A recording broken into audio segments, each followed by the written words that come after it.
Olá! O Atlas da Violência, relatório publicado anualmente pelo Instituto de Pesquisa Econômica Aplicada, o IPEA, aponta que, dentre as violações sofridas por mulheres de 10 a 14 anos, prevalece o abuso sexual. São meninas que muitas vezes não têm noção sobre o funcionamento do seu próprio corpo e muito menos de como se engravida. Desde 1940, o aborto é permitido no Brasil em casos de violência sexual e risco de vida para as mulheres.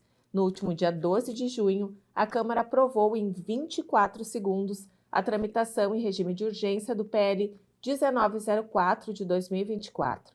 O texto, que tem como objetivo criminalizar aquelas que realizarem procedimento de interrupção de gravidez com pena de reclusão de 6 a 20 anos, mesmo que a concepção tenha sido resultante de estupro. Para falar sobre essa tentativa de retrocesso aos nossos direitos reprodutivos, o Por Elas de hoje recebe a médica Natália Saper e o advogado Daniel Kessler. Ambos são professores da Universidade Fevale. Então, sejam bem-vindos aqui ao nosso programa, o estúdio da TV Câmara. Vou começar apresentando, então, a professora Natália. Professora Natália Neves Saper, ginecologista também e obstetra, mestranda em ginecologia e obstetrícia pela Universidade Federal aqui do Rio Grande do Sul e professora da nossa Universidade Fevale, professora de medicina. Estávamos conversando e você também falou que atua aqui em Novo Hamburgo na Fundação de Saúde, então gostaria que comentasse um pouquinho mais, né, da atuação neste meio, então, do trabalho realizado junto às gestantes. Olá, agradeço o convite. Eu trabalho aqui em Novo Hamburgo no Hospital Municipal. Eu atuo na gestação de alto risco, né, onde há gestantes em situações de patologias, né, que precisam de um manejo um pouco mais intensificado.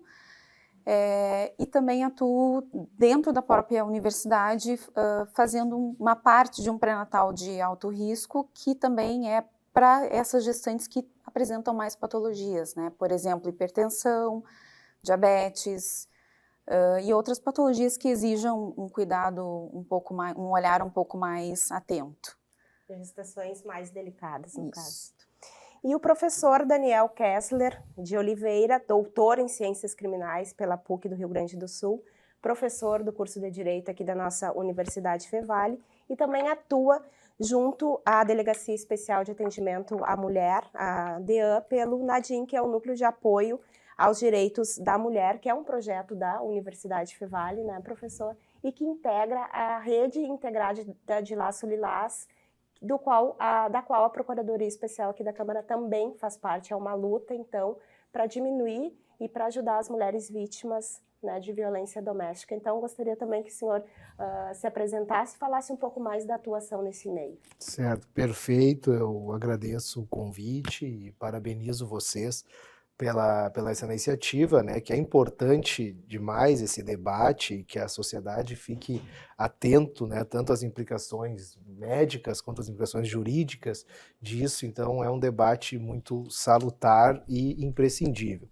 E realmente nós atuamos ali no Núcleo de Apoio aos Direitos da Mulher, né, isso é uma das atuações do Centro de Difusão dos Direitos Humanos que a Fevale tem. E esse núcleo, ele visa então atuar junto à Delegacia da Mulher, com atendimentos nas segundas-feiras às 14 horas, para que a gente possa realmente dar aquele suporte jurídico para além daquilo que a polícia consegue fazer. Eu sempre gosto de explicar isso, as pessoas perguntam, mas o que a Fevale oferece? É muito comum que alguém que se vê vitimada por uma violência doméstica ou por qualquer espécie de violência, ela, quando consegue chegar àquele momento de ir até a polícia e registrar essa ocorrência, a polícia vai fazer o seu trabalho a partir dali. Mas tem outras coisas que elas têm muitas dúvidas, como, por exemplo, a guarda dos filhos, o que ela tem de direito sobre os bens, sobre como que ela pode fazer uma separação, um divórcio, uma partilha, e tudo isso são questões aí que a gente faz essa orientação, e o núcleo de prática jurídica da Fevale e depois pode fazer esse encaminhamento, inclusive nesses processos judiciais. Então, é tanto a orientação quanto a atuação propriamente dita nesses processos a gente acaba oferecendo ali. Bom, o senhor falou na questão da violência contra a mulher, né? E um dos nomes ao qual o projeto que a gente está debatendo ficou conhecido foi como o PL do estupro, né? Porque tem uma relação com essa violência, especialmente a meninas entre 10 e 14 anos. Bom, depois da Câmara aprovar com urgência, né, a tramitação desse projeto e da comoção pública que houve, foi decidido se criar uma comissão para discutir, né, mais profundamente os impactos dessa proposta. Quais são os impactos, né, tanto nas questões de saúde como nas questões jurídicas para as mulheres, caso esse projeto seja aprovado? Num primeiro momento, eu acredito que ele não vai ser aprovado, né? Porque eu acho que ele não está partindo de um pressuposto razoável, racional, né? Então, acho que ele precisa ser um pouco amadurecido, entendo o ponto de vista de quem fez o projeto, mas não acredito que vá ter procedência. Mas seria, no mínimo, injusto, né, a gente aceitar que uma pessoa que comete um dano a um corpo, né, de uma mulher ou de uma criança, né, entre 10 e 14 anos, que tem uma pena inferior ao que uma criança vá, né, depois precisar cumprir, né, como praticadora de um crime, né. Então isso é impensável, né, eu não acredito que isso seja, nem vá passar, né. Juridicamente é um absurdo, né, e as coisas têm que ser tratadas dessa forma, porque as previsões legais para o aborto, elas são hoje o risco de vida da gestante, não é uma gravidez complicada, é o risco de vida, realmente, quando não houver para o médico, né, outra alternativa, e o resultante de estupro.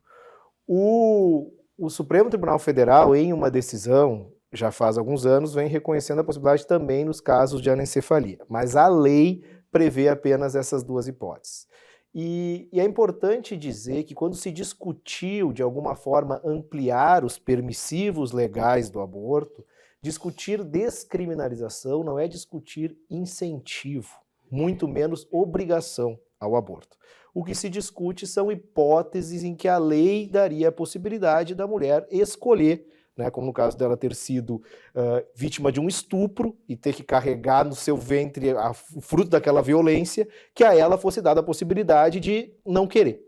Né? É simplesmente disso que se trata. Se ela, por alguma razão religiosa, moral, filosófica, quiser ter este filho, mesmo resultante de estupro, ela pode. O Estado não vai obrigar ela a tirar esse filho, não vai tampouco incentivar ela a isso, apenas quer dar o direito. Então, o discurso que pretende retroceder e obrigar esta mulher a ter um filho de uma violência que ela sofreu, isso é injusto, ilegal, desumano, inconstitucional, com todas as adjetivações que puder ser feito. Então, não há suporte jurídico que permita essa discussão de ser levada adiante, né? E aí as questões que poderão justificar isso são outras que não técnico-jurídicas. Professora, se fala muito nessa faixa etária, né, entre 10 e 14 anos, mas nós temos também um percentual grande de meninas a partir dos 7, 8 anos, né? Uma criança, né, ou a jovem na cidade, tem estrutura física e emocional para ser mãe? Não, uma criança, né, entre 8 e 14 anos não tem estrutura física e muito menos emocional, né? O nosso corpo, nessa faixa etária, há um amadurecimento do funcionamento endócrino, né? Com todas as glândulas funcionando, um amadurecimento da hipófise, do ovário e da estrutura óssea, né? Então, essa menina, quando engravida, ela não tem nem estrutura óssea, né? Para gestar, para carregar essa gestação, né? Então, uma gestação numa menina, vamos supor, de uns 12 anos, que a recém começou a menstruar, né? A gente chama isso de menarca, né? seria, né, implicaria em alguns riscos adicionais, né? Complicações no parto, tem uma doença que é muito prevalente, existe uma doença que são as síndromes hipertensivas, né, a pré-eclâmpsia. Então, as primigestações, elas já têm esse risco, né, inerente, né? Além disso, é um extremo de idade, né? Os extremos de idade sempre implicam em riscos adicionais. E além dos fatores emocionais, né? Então, uma gestação, ele implica em a gente pensar que vai ter né, que vai ter uma mudança emocional, né? Necessitaria de um amadurecimento que essa menina não tem, né? E a gente vai, quando a gente vê essas meninas, eventualmente elas ficam envergonhadas, né? Elas deixam de ir na escola, então também a gente está vendo esse prejuízo em termos cognitivos, né, de desenvolvimento, né? A Dani trouxe o dado, né, e recentemente a gente fez um outro programa por elas também, e 80% dos abusos é realizado dentro do pequeno círculo familiar. Também você falou em menarca, né, as meninas estão menstruando cada vez mais cedo, mas a compreensão em estar grávida, até o medo por o abusador ser da família, por exemplo, elas acabam descobrindo a gravidez já passadas dessas 20, 22 semanas. E esse é um ponto bastante discutido também, né, professor? É que hoje em dia, né, não há essa limitação da idade, né, da gestação. Então, o código silencia quanto a isso, e nessas hipóteses, tanto quando para salvar a vida da gestante quanto em resultante de estupro, pode acontecer. O PL tenta trazer essa questão de limitar até as 22 semanas. O problema disso são essas situações em que, por vezes, a menina pode estar sem compreender o que está acontecendo com ela, sem entender que aquilo ali resultou em uma gestação, e por vezes ela está levando essa gestação adiante por ela não compreender, ou por várias outras situações, mesmo uma pessoa já de mais idade, por vergonha, por receio, porque o machismo ele é tão complicado e ele é tão doentio que por vezes a própria vítima se sente culpada do crime que sofreu, né? E isso causa nela uma vergonha, um medo, um receio de levar aquilo adiante. Então, por várias dessas situações, tu correu o risco de obrigar uma mulher a ter que gestar um filho resultante de um estupro por conta de semanas da gestação seria um absurdo. E até porque, falando em termos de política criminal, o fato é que, em termos reais, por mais duro que seja a realidade, quem quiser abortar, vai abortar. E a pessoa que tem condição econômica, ela vai fazer em uma clínica clandestina e ela vai ter o aborto. Se ela não tiver, ela compra em um camelô, ela faz um método totalmente agressivo de introduzir na vagina algum objeto para realizar esse aborto, que já vai resultar em um outro problema de saúde pública depois. Então, é importante também que isso seja encarado dessa maneira, para que a gente saiba, afinal de contas, o tamanho do problema, né? Essas meninas, quando elas começam a menstruar, né, então assim, claro, para tu ter a gestação precisa já haver algum certo amadurecimento desse funcionamento entre glândulas, né, precisam estar já se conversando, né, então no momento que ela menstrua, ela já tem um ovário que tem folículos, então ela poderia gestar. Só que no início, as menstruações, elas não são regulares, né, e também, assim, a gente não sabe se as mães conversam, explicam, né? Então, a conversa dentro de casa, às vezes, não é simples, né? E não é feita, né, da forma como deveria. Então, essas meninas, já envergonhadas com a própria menstruação, também não sabem quando que esse ciclo vai vir de novo, né? Quando que essa menstruação vai acontecer de novo.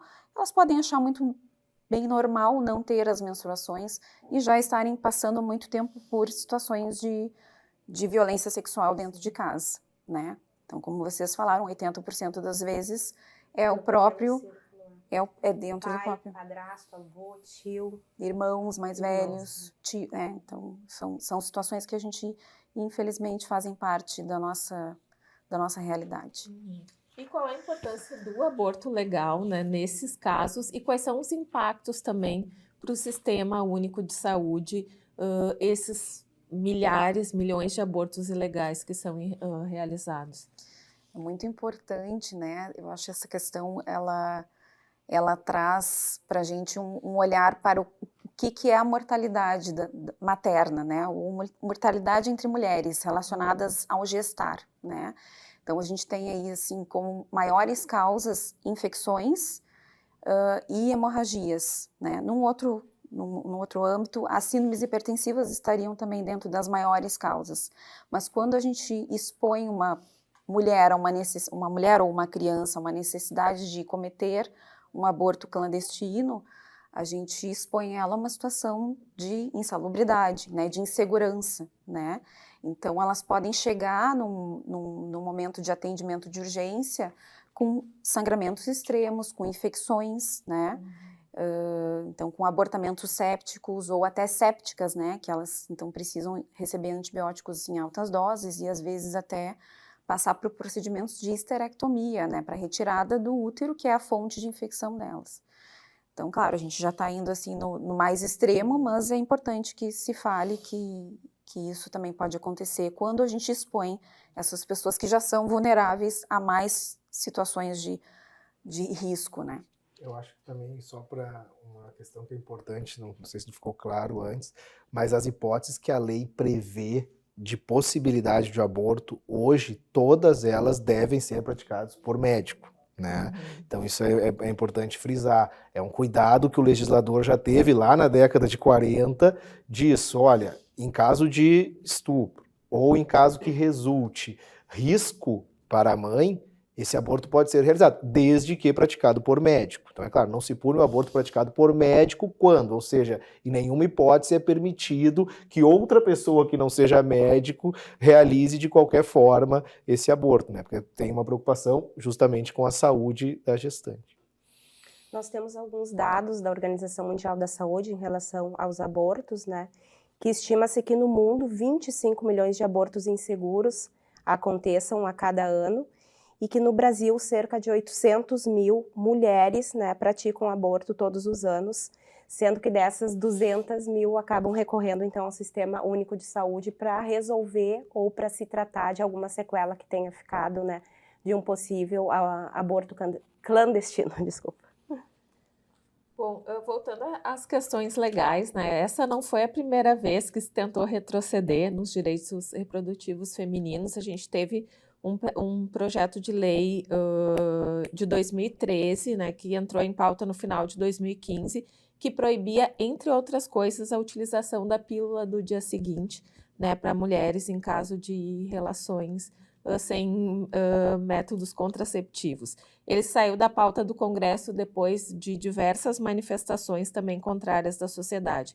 Por que esse é um assunto recorrente no nosso Congresso Nacional, ocupa tanto espaço na pauta, como se não tivessem outros tantos assuntos para serem discutidos?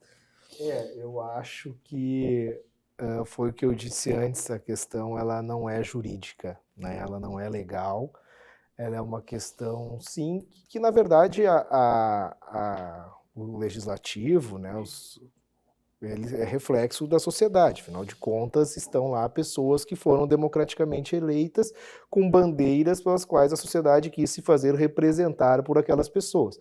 E então é uma pauta moral, é uma pauta com grande vertente religiosa, que somente isso implica nessa discussão. E é por isso que é importante as pessoas entenderem que não se discute obrigar o aborto, tampouco se discute incentivar o aborto. E se tu é contra o aborto, tu tem todo o direito de não abortar.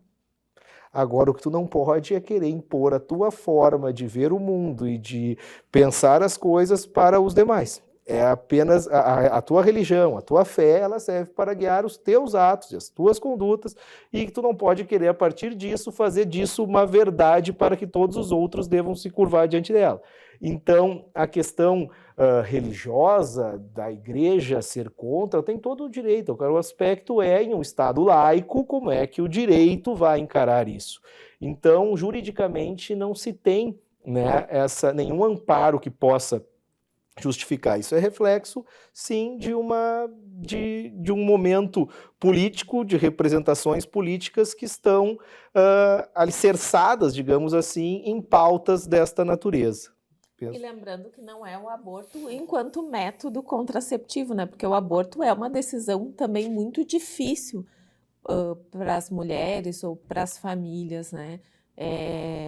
Não é assim, engravidei, vou abortar, né? São casos muito específicos, né, professora? Eu acredito que para passar pela cabeça de uma mulher a decisão de abortar, eu penso que deve haver um grande sofrimento, um sofrimento intenso, né?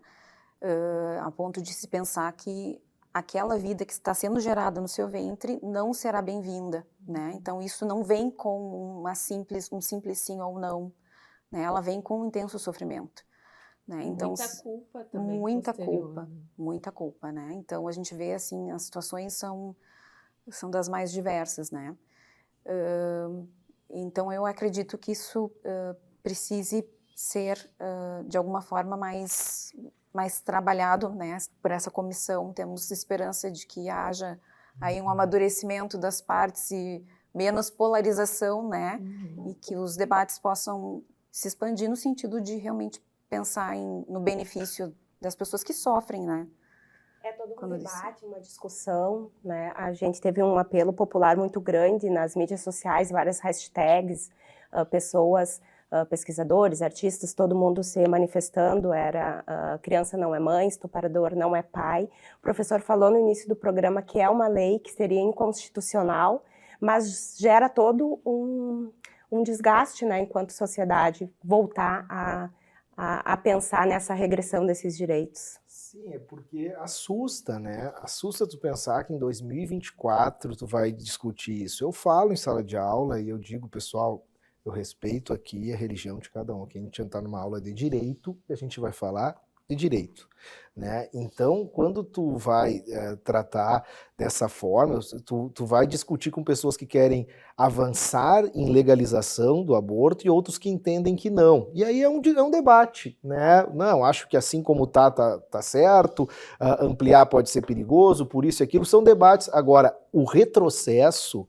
ele é inadmissível. Né? Isso a gente não pode admitir que isso, e assusta a sociedade debater e se ver representadas por pessoas que estão lá querendo pautar essa discussão, porque isso revela, óbvio, todos esses problemas que a gente está falando, mas também tem na sua raiz um machismo doentio, né? Porque muitos desses defensores da vida não estão nem um pouco preocupados com a vida que essa pessoa vai ter, e outra coisa, o homem que diz ali, mas a mulher deveria ter tomado, até onde eu saiba, né, nenhuma mulher tem esse filho sozinha.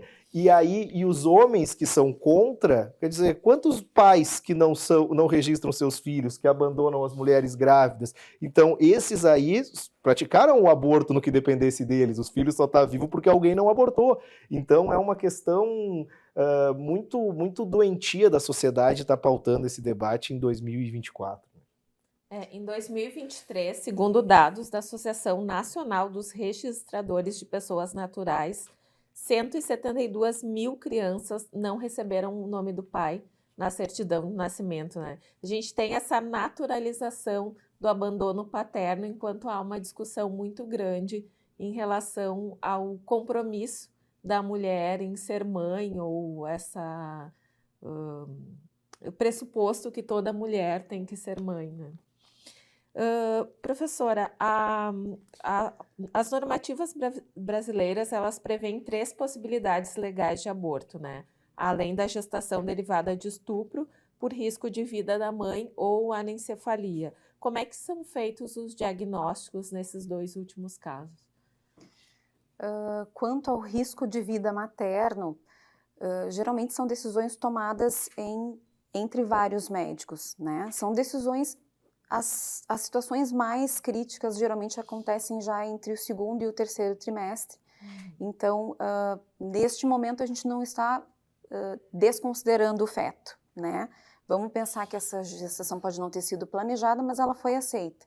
Então, se eu preciso retirar o feto de dentro por algum motivo médico, por exemplo, numa pré-eclâmpsia grave, né, em que eu tenho uma síndrome hipertensiva, que é uma doença causada pela presença da placenta dentro do útero, então eu preciso retirar o feto, mas vamos supor ele tenha 28 semanas, então a gente tem algumas práticas médicas, por exemplo, a gente estimula o amadurecimento do pulmão, usando um corticoide, a gente retira, então a mãe depois vai para a recuperação e o bebê vai para a UTI neonatal, né?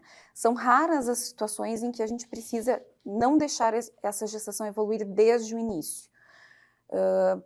Pensaria em situações, por exemplo, de cardiopatias maternas graves, pessoas em situações de transplante ou pré-transplante, né? Então, acho que seria mais nesse sentido. O diagnóstico de anencefalia é possível através do ultrassom. Existem alguns outros marcadores, mas geralmente ultrassom. As pacientes geralmente fazem um ultrassom morfológico de primeiro trimestre, né, que é feito entre 11 e 14 semanas, e já nessa visualização já se consegue observar a ausência da calota craniana e um laudo fornecido com 2 assinaturas de 2 médicos diferentes, ou 2 laudos diferentes, feito em 2 momentos diferentes, já assegura o diagnóstico, né? E com isso já é possível que essa mãe consiga uma interrupção legal da gestação em função disso. O professor falou no início do programa que esse caso de anencefalia nem sempre ainda é permitido, ou tem uma certa discussão ainda. É que, na verdade, não há um dispositivo de lei, né? É uma decisão do Supremo, uma ação de inconstitucionalidade, que aí acabou se aplicando, né? Mas já é um pacífico, né? Na jurisprudência, como se fala, a permissão legal disso, tanto que, salvo engano, os médicos já, em constatando isso, já orientam, né, a paciente sobre essa possibilidade, porque e justamente isso vem juridicamente da inexistência propriamente de uma vida, né? Porque juridicamente, por exemplo, a gente vai ter a lei de doação de órgãos, por exemplo, é pela morte cerebral, porque tu vai ter que retirar os órgãos de uma pessoa que juridicamente tem que ser considerada sem vida. Então, inexistindo uma função cerebral ali, não haveria uma vida, né, a ser protegida aos olhos do direito para a criminalização do aborto, que entra nos crimes contra a vida. E seria de uma dor absurda tu impor a mulher a gestar todo aquele momento que a mãe tem de aguardar aquele filho, sabendo que não existe mais uma vida ali, né? Nas questões de agressão sexual, violência sexual, né? A pessoa que não registra na hora, não passa por uma série de exames de corpo de delito e, enfim, outros que são utilizados para comprovar aquela agressão e mais tarde vir a recorrer, por exemplo, ao aborto. Como fica a situação? Bom, aí eu vou até pedir, depois eu vou querer que a doutora explique como isso funciona na prática, pois eu não estou nos hospitais, né? O que a gente sabe, juridicamente, então, a questão é, em havendo caso de estupro, ela pode simplesmente recomendar, eu referir isso, e o aborto será realizado. O que acontece? Precisa de autorização judicial para isso? Não. Por quê? Porque a autorização judicial muitas vezes implicaria em uma demora a essa gestação, que seria ilógico, né? Precisa de uma condenação do agente que causou o estupro, uma prova de que foi ele? Também não, porque demoraria da mesma forma. Em alguns lugares, aí talvez a doutora saiba mais na prática, se exige uma ocorrência policial. A gente sabe que tem alguns hospitais que nem isso exigem, mas aí vai ter a questão também da liberdade do médico, né, de querer ou não realizar aquele procedimento, porque também aí ele vai ter que achar algum profissional que O queira médico fazer. pode se negar a fazer por questões pessoais, por exemplo? Mesmo nos casos legais, né? Mesmo nos casos legais. O que acontece é que a gente tem centros de referência, né, que viram, que atendem esses casos, né? Então, por exemplo, eu fiz residência no Hospital Materno Infantil Presidente Vargas, que era referência. Então, fez parte da minha formação atender esse tipo de situação, né? Então, claro que há 20 anos atrás, né, as coisas amadureceram bastante, né, nesse meio tempo, mas exigia-se, no início, um boletim de ocorrência para que se fizesse, se dispensasse as medicações, E se as pacientes referissem mais tarde que estou grávida de um agressor e eu não quero essa gestação, elas poderiam, mesmo sem ter o boletim de ocorrência, fazer o procedimento. Mas o plantão se organizou de uma forma em que sempre tivesse um médico que não alegasse objeção de consciência. Né? Então, porque eu acho que isso é uma exigência do funcionamento para que o hospital funcione e seja referência nesse tipo de situação. Tem até uma questão, né? Eu sempre não tem como obrigar o profissional médico a realizar. Se ele não, e até porque eu imagino que a mulher não gostaria de ser operada por um profissional da saúde que não quer realizar aquele procedimento, né? Então, ele tem essa possibilidade. Agora, sempre também questionam, tá, mas a mulher não pode mentir. Gente, aí entra tudo aquilo que estávamos falando antes. É óbvio que um aborto não é uma decisão fácil, é óbvio que uma mulher colocar que foi vítima de um estupro não é fácil, não é uma coisa que ela está fazendo tranquila. Então, se parte do pressuposto que a probabilidade dela estar inventando isso é bem menor. Mas se ainda assim ela estiver inventando, ela vai ser responsabilizada criminalmente depois por uma falsa comunicação de crime, por uma inserção falsa em documento público, uma falsidade ideológica, coisas do tipo, e também pelo crime de aborto, né? Então ela será penalizada. Eu digo sempre que nós, enquanto sociedade, temos muito mais a perder se nós duvidarmos dela do que se nós acreditarmos. Né? Porque se nós duvidarmos, vamos estar impondo a ela a necessidade de gestar um filho resultante de estupro. Então, se acredita, aquilo ali foi resultante de estupro, realiza o aborto, se depois descobriu que ela mentiu, ela vai sofrer as punições, porque ela não quer aquela criança, né? Ela está inventando toda essa história. Existem também muitos casos, né, o que é corriqueiro são os abortos espontâneos, né? Nem toda gestação se concretiza, né? E como é que as mulheres com essa situação de criminalização do aborto, como é que isso impacta o atendimento, né, das mulheres nos hospitais, nos serviços de saúde, que já estão fragilizadas por conta de perder uma gravidez que era desejada, mas chega no serviço de saúde e muitas vezes são questionadas, descredibilizadas quanto à situação de um aborto espontâneo? Ainda durante a minha formação, a gente ainda presenciava esse tipo de constrangimento, né? A gente perguntava, fazia parte do nosso checklist, né, da nossa anamnese, perguntar para uma paciente se ela havia provocado. Hoje a gente simplesmente não questiona mais, né? Nós fazemos um atendimento, se ela tiver com uma situação de risco, uma hemorragia, a gente procede ao esvaziamento uterino, ajuda esse esvaziamento acontecer, né, que estava acontecendo, e se é só uma ameaça, né, a gente orienta que isso vai acontecer espontaneamente, né, porque o que acontece? Esvaziar um útero não é um procedimento relativamente fácil, tecnicamente não é difícil, existem várias técnicas, mas também não é isento de riscos, né, então a gente tem, existe hoje a aspiração manual intrauterina, que é um vácuo, que ela é um material mais plástico e ela faz menos danos no útero. E existe a cureta, né, que é um material de metal, né, e ela pode também, ao ser passada dentro do útero, causar um dano de uma forma que comprometa, inclusive, a fertilidade para o futuro, né, então eu não acredito que... Já é uma técnica ultrapassada, professora? Não, a gente usa as duas técnicas. Às vezes a gente usa, se a gente puder usar só o amil, né, se o hospital oferecer, né, a gente prefere porque ela causa menos danos por ser um material mais plástico, né, menos danoso, mas às vezes a gente complementa, tá? Então não é um procedimento isento de risco. Se a paciente está experienciando um aborto espontâneo sem riscos para ela, se ela puder aguardar isso acontecer espontaneamente sem passar pelo procedimento médico, melhor pensando no futuro reprodutivo. Enxergamos dessa forma, assim.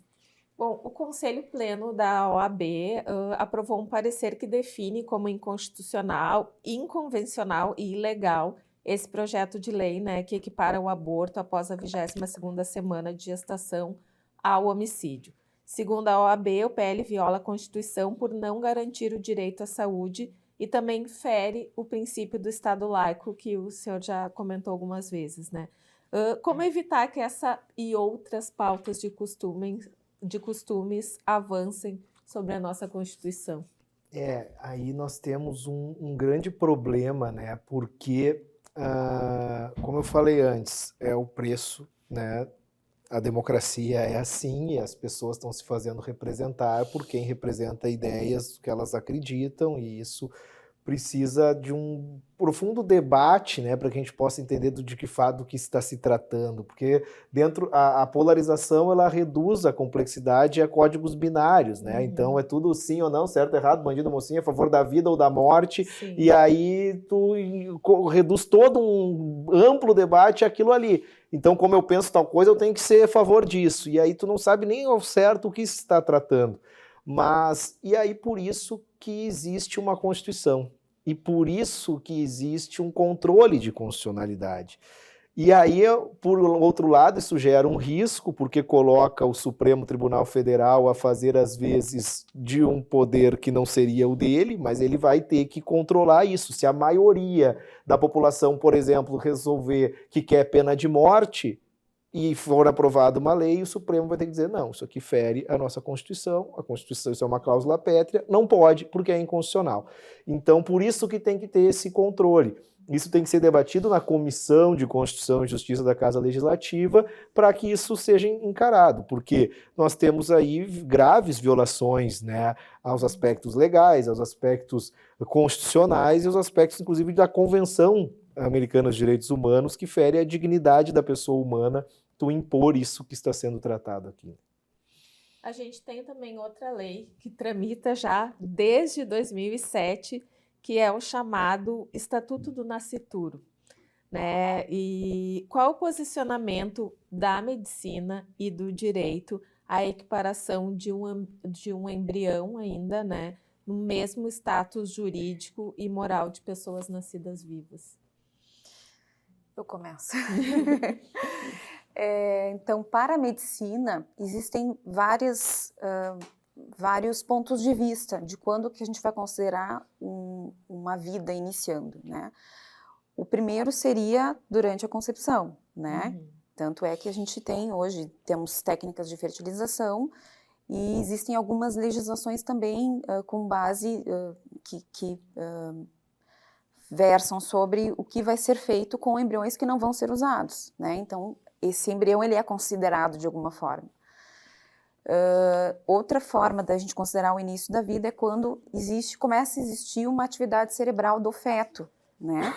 Que alguns falam ali quando já teve o fechamento do tubo neural ou quando esse feto passa a sentir coisas, né? Que a gente aceita ali que seja em torno de entre 22, 23, 24 semanas. Né? Por isso, esse marco das 22 semanas. Exatamente. Além disso, também tem a questão da viabilidade, né? Esse feto, se ele nascesse fora, com o devido suporte, ele teria uma chance pequena, mas teria uma chance de sobreviver. Né? Então, isso é um dos pontos mais polêmicos aí dessas resoluções e debates, né? Outro ponto também seria considerar que o nenê, né, quando nasce, ele está vivo, então, ao primeiro respirar, ele tem uma vida, né? Mas nós, enquanto médicos, acreditamos que já podemos considerar as células, né, o aglomerado de células, o zigoto, o encontro ali do DNA da mãe e do pai já seria considerado o início da vida. E juridicamente, o direito já protege a vida ainda intrauterina, tanto é que criminaliza o aborto, né? Então, os crimes dolosos contra a vida, que estão capitulados no 121, 122, 123, 124 do Código Penal, eles trabalham justamente com a proteção da vida. E dentre eles está o homicídio e está o aborto, né? Ou seja, o direito penal protege a vida intrauterina. Ou seja, porque tu não pode, hoje é crime a realização do aborto, tanto que nós estamos discutindo, exatamente, apenas essas hipóteses legais. Todas as outras é criminalizado. Por quê? porque está protegendo aquela vida.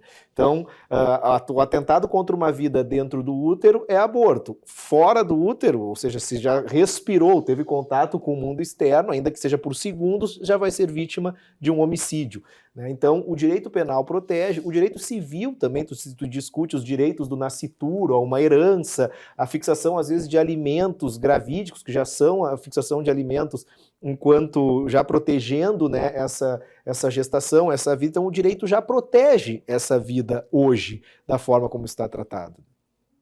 Indo à discussão um pouco além do PL do estupro, né, se falarmos da descriminalização, de uma forma geral, do aborto, muitas pessoas falam do aumento, né, de abortos que se teria, mas prova de que não é uma realidade é nos países em que já foi descriminalizado e que, além do número de mortes maternas e maternas em geral terem diminuído, também não houve um aumento, né, no número de abortos realizados.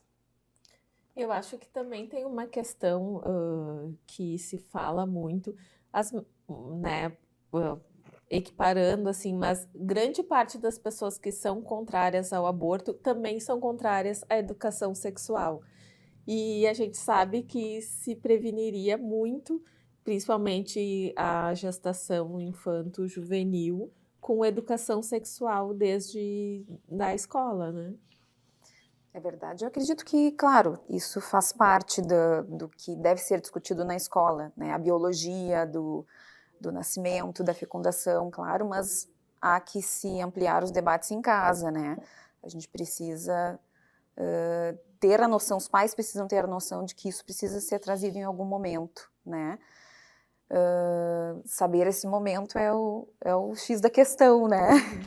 São alguns tabus, né, que uma sociedade tão permeada por pautas moralistas e por vezes hipócritas, né, acabam deixando de enfrentar com a seriedade. Óbvio que ninguém quer a erotização de uma criança ou que a criança seja sexualizada, mas a criança precisa ter um mínimo de acesso a essas informações até para ela compreender o que está sendo feito com ela, que aquela parte do corpo dela não pode ser tocada, que aquilo ali que está sendo feito não é certo, né, porque isso faz parte do enfrentamento desse tema com a seriedade que ele tem e dando dessa complexidade, né?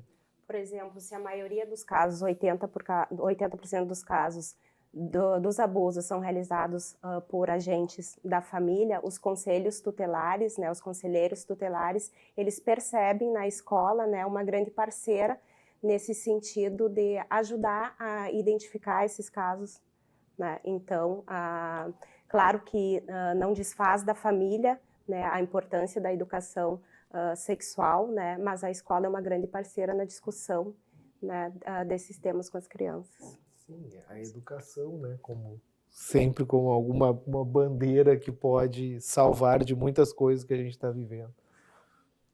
Bom, tem mais uma questão que também está sendo discutida no Congresso, que é o projeto de lei 1927 de 2024, que prevê a proibição do procedimento de assistolia fetal, né? A técnica proibida numa resolução publicada pelo Conselho Federal de Medicina no final de maio desse ano é recomendado pela Organização Mundial de Saúde em casos de gestação superior a 22 semanas.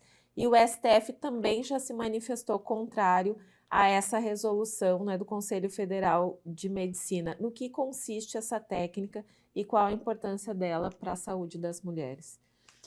A sistolia consiste em promover a parada dos batimentos cardíacos através da injeção, né, intraútero de substâncias que causem feticídio, né?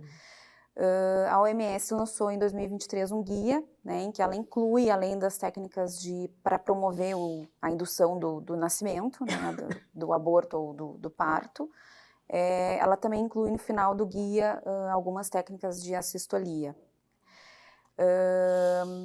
Eu observei, né, a gente tem olhado na internet alguns debates em relação a isso, e eu pude ler a resolução do Conselho Federal de Medicina em relação a isso, tá? Então, o Conselho, ele tem, né, um dos princípios norteadores da medicina é a manutenção da vida. Então, o Conselho, ele não pode, ele não vai, eu acredito que ele não vai conseguir delimitar o uso dessas técnicas, né? Nós, enquanto residente em ginecologia e obstetrícia, eu não aprendi essas técnicas, né?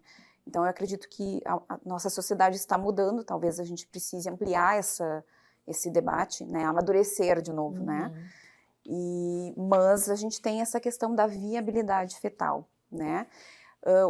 Uma das alegações do Conselho é que não há diferença nos trabalhos científicos, a medicina baseada em evidências não mostra diferença entre a satisfação ou insatisfação em relação a fazer o feticídio ou não depois das 22 semanas.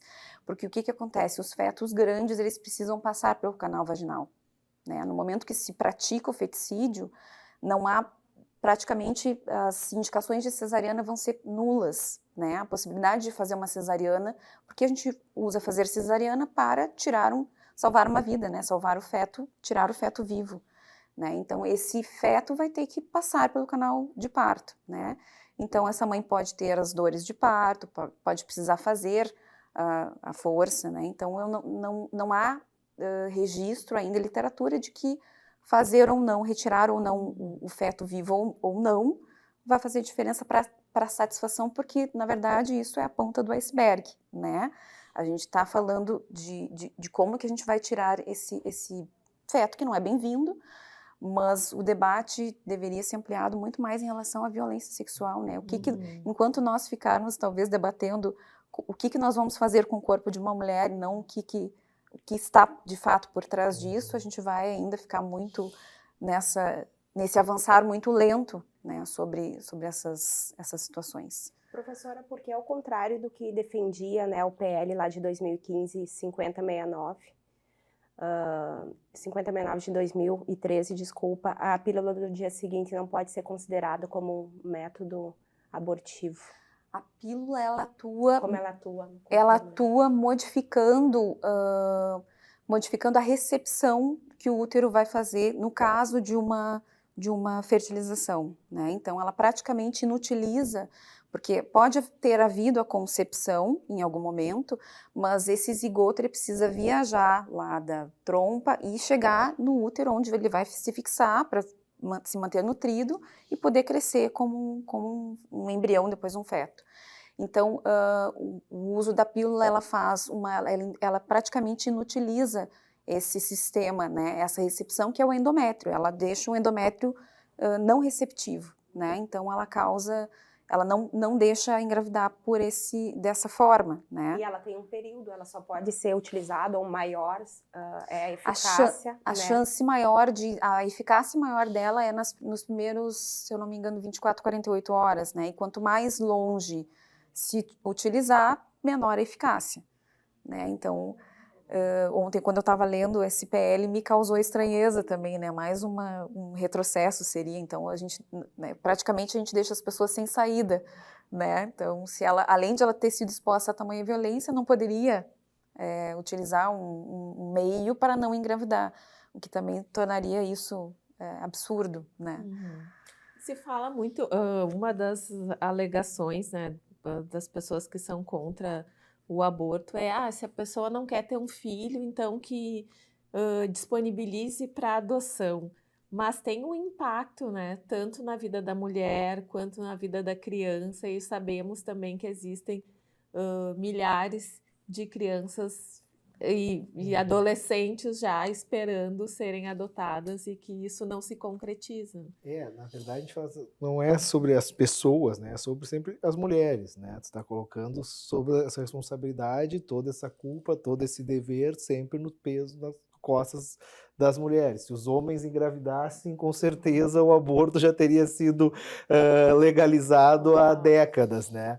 Então, a questão é justamente essa, né? Afinal de contas, mas por que ela não gera depois? Gente, olha o impacto que é na vida de alguém, tu não ser... A fonte maior de amor de qualquer ser humano é a mãe, né? E a mãe não quer aquela por várias razões, e a gente está entrando aqui numa discussão só desse PL, nós não vamos nem entrar numa questão de ampliar as legalizações do aborto, não, nós não queremos retroagir nas possibilidades que já são legalizadas. Então, a gente está falando de uma mulher que foi vítima de um estupro, e alguém vai querer que ela passe 9 meses carregando dentro dela aquele momento que era para ser o momento mais bonito dela, querer esperar aquele filho, curtir aquela gestação, pensar no futuro daquela criança, vendo todo dia o fruto da violência que ela sofreu, para ela passar pelas dores do parto, por tudo isso, e entregar aquele ser humano para... Isso é de uma crueldade sem tamanho que está sendo feito com essa pessoa. Mas eu até acrescentaria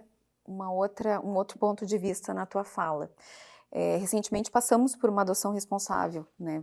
Pude presenciar isso, e essa pessoa foi julgada em todos os momentos, né? Então, assim, de novo, enquanto nós tivermos este papel, né, esse posicionamento entre nós mesmos, né, entre nós mulheres, né, porque a nossa assistência é basicamente feminina, né, nós somos mulheres na assistência com mulheres, né, então estaremos ainda engatinhando. Com certeza, né? até porque, exatamente, isso é um ótimo ponto, porque ela não é crime deixar uma criança para adoção, mas todo o julgamento que essa mulher vai sofrer e sofre, né? E aí entra aquilo que nós falamos antes, e o pai, né? E o que está sendo cobrado do pai dessa criança. Professora, o professor falou no início do programa das diversas formas que uma mulher, quando decide pelo aborto, né, mesmo que não seja legalizado, as formas que se pode ter, falando sobre as clínicas clandestinas, quais são as principais ocorrências que levam a tantas mortes? Eu vou te dizer assim que o que acontece? O uso inadequado de objetos, né, pontiagudos, né, que podem fazer perfurações, ou o uso inadequado de objetos não estéreis, né, que podem causar infecções, isso pode levar a essas situações que aumentam o risco para essas mulheres. Abortos incompletos? Abortos incompletos, né? E existem muitas clínicas clandestinas, né, que são inclusive de médicos, né, então isso também é uma hipocrisia, né, quem quer fazer o aborto e tem condições acaba se dirigindo a esses lugares. O que nós estamos aqui discutindo são as pessoas que não têm essas condições, né, então sempre acaba sobrando para as mulheres mais vulneráveis, as negras, né, as indígenas, que são as grandes vítimas, né, nessa sociedade, assim. Bom, acho que, não sei se tu tem mais alguma questão para fazer para eles. Eu só estava tentando lembrar um dado que falava, mas era sobre realmente a professora trouxe ali que ainda em relação aos estupros no Brasil, né, dos 39 mil registros, 4 em cada 10 são de mulheres negras, né, corroborando então o dado que a senhora trouxe. E a gente sabe que as mulheres negras são as que têm maior dificuldade, né, financeira e socioeconômica dentro do nosso... De acesso aos serviços de saúde. Também. Né?